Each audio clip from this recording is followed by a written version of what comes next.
ازيكم يا جماعة؟ مبروك. ايوه، الف الف مبروك. مبروك لينا، مبروك الفرحة، ومبروك تحقيق اول انتصار في كاس العالم. انجاز اكيد، وانجاز كبير كمان. عارف انت الكريزة اللي فوق التورتة اللي بتخلي شكلها مختلف؟ الطعابة والحلاوة دي اقسم بالله. اهو الفوز ده هو الكريزة، هو قطعة الشطرنج اللي كانت ناقصة تكمل صورة منتخب بلدنا، البلد اللي تعتبر صاحبة الانجاز التاريخي داخل القارة الافريقية، بمنتخبها بانديتها مسيطرة بالطول والعرض على القارة السمراء، بتقع وتقوم، ولكن هيفضل منتخب مصر يتعمل له ألف حساب. منتخب في عز سوقه هتلاقيه بيوصل نهائي قاري عادي، 120 مليون جيناتهم معجونة كورة، ومفيش حاجة بتفرحهم قد الكورة. عشان كده افرح افرح واتبسط، وإنجاز تفتخر بيه كمان. سيبك من الزناخة. أيوة بالظبط، انت سمعتها وقرأتها صح. عارف الزناخة اللي هي ريحة الزيت؟ سيبك بقى من الناس اللي ريحتها زناخة. سواء الناس دي جوه مصر او بره مصر مش هتفرق كتير، الاتنين نفس الريحة، هيحاولوا يبوظوا فرحتك، هي دي وظيفتهم. اللي هو يعني يا سيدي مبروك، هتلاقيه بيقول لك من غير نفس كده من تحت لسانه يعني مبروك. ده لو اساسا فكر يقولها. واحنا كده كده مش مستنيين مبروك من حد، عشان احنا منتخب مصر، المنتخب المحلي. حبيبي يا أسيس، حبيبي يا أستاذ بكر.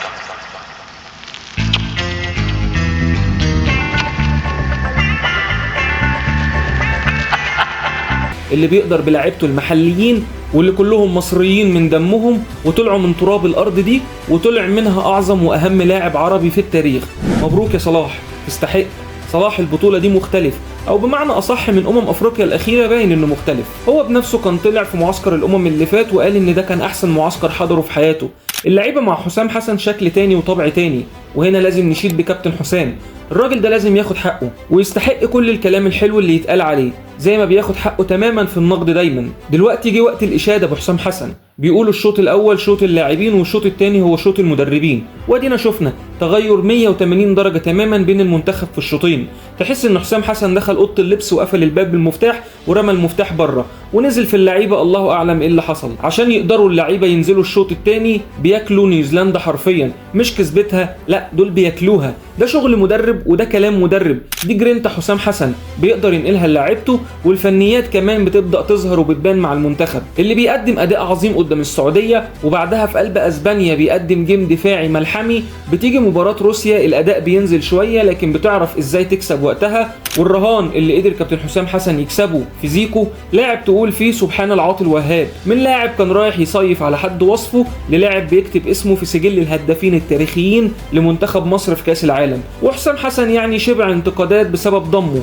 انا راجل كنت بعيد خالص عن المنتخب، وما كنتش حاطط حساباتي. انا الكابتن حسام جابني من الساحل، يعني انا كنت رايح اصيف، فجاه لقيت نفسي في كاس العالم، وفجاه في منتخب مصر. بتيجي قدام البرازيل كمان، كله قادر يعرف قدرك. منتخبنا مرعب في التحولات، ولو عايز ضغط على الخصم كمان هتلاقي. وبينجح رهان حسام حسن تاني. بصراحة مش عارف اشكر مين ولا مين. مباراة هتتذكر في التاريخ، اول فوز للفراعنة في كاس العالم هنا في فانكوفر في كندا بتاريخ 22/6/2026. السبع ألقاب قارية كانوا محتاجين الانتصار ده. مبروك يا عميد، مبروك للاعيبتنا، والأهم مبروك لكل المصريين، ومبروك لأي حد يفرح لنا من قلبه ويبعد عننا الذباب الإلكتروني اللي داير علينا بقاله شهور. وهتفضل مصر برجالتها هي فخر لكل البلاد اللي حواليها بالتاريخ والأرقام، مش بس في الكورة، في كل حاجة. شوط تاني قدام نيوزيلندا مثالي في كل شيء. ولكن قبل ما نخش على الشوط الثاني، هو ايه اللي حصل اساسا في الشوط الاول؟ بيبدا العميد بنفس تشكيل ماتش بلجيكا، شوبير في حراسه المرمى، قدامه رباعي حمدي فتحي وياسر ابراهيم، هاني فتوح، 4 في نص الملعب مهند ومروان وامام وزيكو، وقدامهم 2 صلاح ومرموش. بنبدا بشوبير، اول الرجال المحترمين، راجل هادي ساكت مش بيرد، وخاصه على الناس اللي لسه قفاها معلم، مركز في دوره. اللاعب اللي قدر يحافظ على حظوظك في الشوط الاول، لولا بعد ربنا في الشوط الاول ده كنت انهارت تماما، وكان الماتش هيتكهرب لو كان حصل هدف تاني. هنحاول نركز على الاخطاء اللي حصلت في الشوط الاول، وده مش هجوم على اللعيبه اطلاقا، ولكن تحسبا ان المشاكل دي ما تظهرش قدام، خصوصا انك هتلاعب ايران، منتخب شخصيته قريبه من شخصيه منتخب مصر، بيعرف يقفل ورا كويس قوي، وده ظهر في ماتش قدام بلجيكا. لما الكوره كانت بتبقى مع بلجيكا، ايران بتلعب 5-4-1 صريحه، ولو انت صعدت كتاني مجموعتك غالبا هتقابل استراليا اللي هي نفس المدرسه ونفس التحولات. وهي دي الطريقه اللي كسبوا بيها تركيا. فانت لو ربنا كرمك ان شاء الله بدون مقاطعه داخل على ماتشات هي مدارس قريبه ليك في اللعب، ازاي تلعب كل مباراه بطريقتها، والاصعب لما تقابل فريق بيلعب زيك. وده اللي عملته معانا نيوزيلندا، واللي كان عندنا مشكله واضحه تماما في التغطيه في الناحيه اليمين بتاعتنا اللي بيغطيها هاني ومعاه مهند وزيكو، مع تاخر رد الفعل حتى لو احنا عارفين هيعملوا ايه، الا ان برضو استجابتنا كانت بطيئه، وده اللي تسبب في غياب اللعيبه الشوط الاول وكمان تسجيل نيوزيلندا للهدف الاول ليها. سوء التغطيه من مهند في لقطه الهدف الاول، كوره كان رايح بيها صلاح متقدم معاه زيكو وهاني، المفروض اللي مغطي ورا مكانهم كان مهند. النتيجه بتكون ان الناحيه اليمين بتاعتنا فاضيه تماما.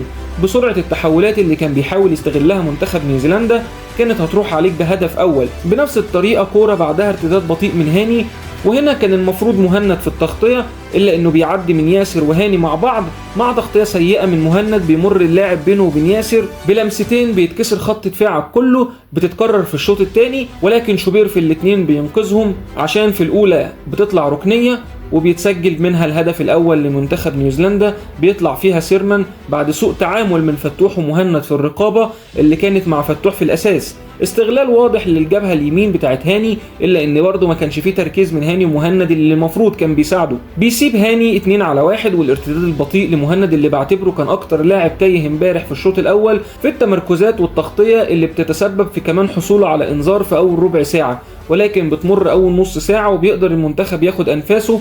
بنروح بكوره لامام في الدقائق الاخيره، وقبلها بناخد فاول بينفذه صلاح بالقرب من القايم. يا ترى ايه اللي حصل في الشوط الثاني؟ وهنا كلمه السر كانت تركيز مهند لاشين. بص في الكوره الاولى هنا هتلاقي مهند بيوجه ربيعه بيقول له فتوح، بيبص مهند ورا بيلاقي هاني فاضي تماما، بيقدم خطوتين لفتوح، بيبص تاني عشان يتأكد ان هاني لسه فاضي. هنا مهند بياخد القرار، بيستلم من فتوح ويلف على طول بيديها لهاني. هنا القرار ما كانش عشوائي، مهند ركز واخد القرار قبلها وعارف هيعمل ايه.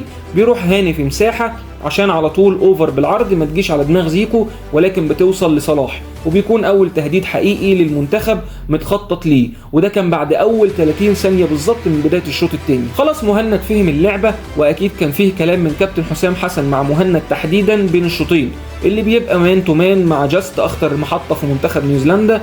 كده رسميا الجبهه اليمين بتاعتنا اتقفلت كويس، بيلجأوا للحل الاسهل بالنسبه لهم واللي هو كان الكور الطوليه، واللي بيقدروا يستغلوها في واحده من ماكوايت بيقدر يخترق ما بين ياسر وربيعه، ولكن الانقاذ السحري من شوبير، ودي اللي حكيت لك عليها قبل كده، هي فكره البطء في التمركز الصح.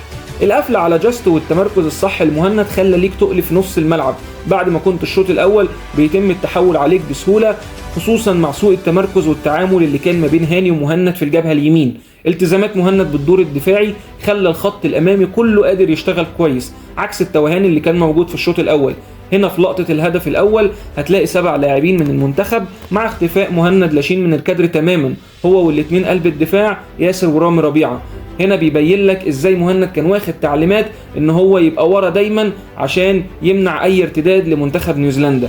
في الاخير هو كان التوفيق قبل كل شيء، الشعب ده كان يستاهل يفرح. قطعة الكريس فوق التورته وال7 أرقام اللي منوره تيشيرت منتخب مصر خلاص بتخرس كل الألسنة. جهاز فني وطني بيحب بلده وبيشتغل لمصلحتها وقادر ينقل حماسه وطاقته وشغله للعيبه، كل ده قدر يصنع فريق تاني تماما عن اللي كان موجود في الشوط الاول. حتى لو الثقه غابت عنك شويه، الا ان منتخب مصر مهما حصل هيفضل على عرش الكره الافريقيه، شاء من شاء وابى من ابى. لو عجبتك الحلقه اعمل لايك واشترك في القناه، واستنى الحلقات الجايه وان شاء الله تشوفها وانا وانت وكل مصر فرحانه ومبسوطه. سلام عليكم.